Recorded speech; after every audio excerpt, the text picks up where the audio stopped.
Hello everyone, welcome to our video ministry update for the month of April, where we share with you all that's going on in our lives and our ministry here in the country of Bolivia. You know, when we think about the word victory, it may be that in your life, instead of feeling like you have a life of victory, you might feel more like you have a life of defeat. That instead of winning in life, you may even feel like often you lose. Well, I'm here to tell you that with the Lord, you can have great victory. He can give us victory over in our relationships. He can give us victory over sin in our life. He can even give us victory over those who oppose us often in our lives. And although there will always be struggles, we can know that the Lord will give us victories, victory after victory. And even often He'll give us victory in the midst of the trial or the difficulty that we're facing in our lives. Well, I'm here to tell you about a great victory that the Lord has given us. As many of you have followed over the last few months, over the past year, we've been raising funds to help one of our churches buy land here in Pacata. And as we wrote last month, we had about a little over $10,000 left to be able to meet that goal. And we had to have that by the end of March. And so that was a great challenge and a great deadline that we had.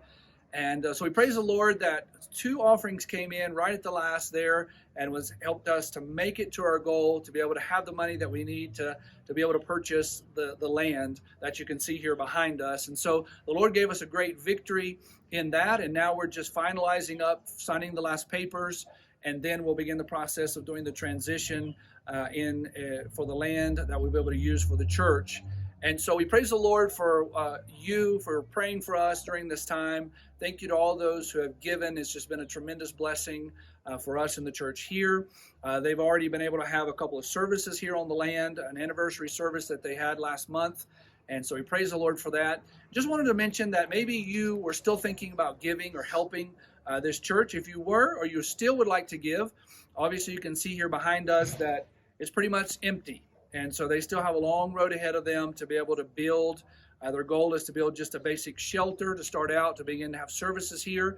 Then they'll need bathrooms, and then they'll be doing all the construction little by little that the church will need for all of their activities, for their youth group, for the children's ministries, and even the auditorium that they'll have. So continue to pray for them, that the Lord will continue to provide and help them at least to be able to make the transition from where we're renting to here at this location as soon as possible. Also, this past month, it made me think about here in Bolivia, we have a great problem, and that is that often fathers are absent in the family. And often children grow up without a father figure in their life. And this can be seen especially when it comes to the difference between Father's Day and Mother's Day. Here, Mother's Day is a very big deal. It's celebrated. Father's Day, not so much. And I think that's probably a reflection of that culture and what happens often. So that's why, as a church, we always try to make a big deal out of Father's Day and encourage fathers, the fathers that are present in the lives of their family. And so this past month for Father's Day, we were able to have a special cookout the Friday night before. We celebrated it, had a cookout, had games, and had a special lesson on how they could be the leaders that God would have them to be in their families. Then on Sunday, we celebrated Father's Day as a church. We were able to recognize the fathers, had a special gift for them, and we were able to learn about leadership principles from the life of Joseph.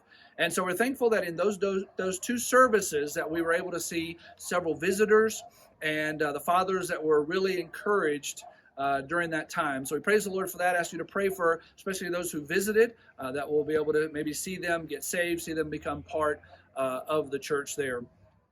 And then also this past month, we had also what's called Holy Week. Holy Week is something that's celebrated often in Catholic countries. And the sad part about that is, though, the emphasis is always put on Friday, what most people in the United States would call Good Friday. In Spanish, they call it Holy Friday. And that's because they focus more on the crucifixion, the death of Jesus, and not so much the resurrection. And so we were able to, on Good Friday, have at the local community center, we were able to have a movie night where we showed a movie that focused on the lives of 12 people who were impacted by the cross. And we're able to show them how it wasn't just only the crucifixion, but also the resurrection of Jesus that gives life, and that could give life to them. And there we also had several visitors, and a couple of those actually came to church after that, so we praise the Lord for it. Praise the Lord for the impact that we were able to have there in that community center that's near our church. So a couple of special prayer requests that we would ask that you'd pray for, please. Please pray for the transition of the paperwork that we'll have to be doing to transfer the land um, over to the church. And then after that, also pray for the building that they'll be working on little by little here on the land. They'll need a lot of prayers and even support to be able to accomplish that as a congregation. Then also continue to pray for Pastor Pablo and Kiakoyo. We praise the Lord we're making progress on the papers that we've been working on so long there.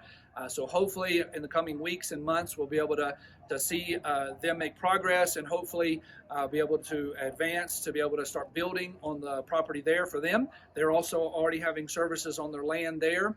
And then also pray for the lawyer that's helping us with all this. It might seem kind of insignificant, but his name is Henry Nogales. He's a Christian lawyer here in our city and just a great man, a man of God. But he faces a lot of challenges trying to do all the paperwork and handle all the different situations. So if you could just pray for him, please pray that God would give him wisdom. Pray that God would continue to open the doors for him so that we can get all this paperwork done as quickly as possible and so that the churches here can continue to be a witness in their area, especially here in the area of Pacata. As you can see behind me here, just a great need for the gospel. And this is one of the only churches that is presently preaching the gospel here in this area. And so with them having their own piece of land and being able to meet here and from this area, they can begin to shine the light of the gospel all over this community and reach many people for the Lord. So just want to thank you so much for all that you do for us. Thank you for praying for us. Thank you for all the help that you give us for our ministry here, because without you, we couldn't do what God has called us to do.